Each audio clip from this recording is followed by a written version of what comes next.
Panginoon ko at Diyos ko, naniniwala at nananalig ako na naririto ka at kapiling ko sa mga sandaling ito, na nakikita mo ako at iyong naririnig ang aking mga daing, mga kahilingan at mga panalangin.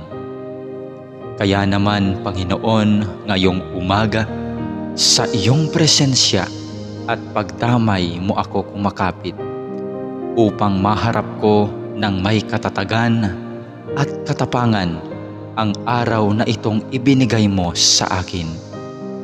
Mapagmahal na Panginoong Diyos, na nalaman kong mahal mo ako at binabantayan mo ako palagi sa oras man ng kasiyahan at lalong-lalo na sa panahon ng kagipitan at pagsubok. Tulungan mo akong huwag makalimot sa katotohanan ito.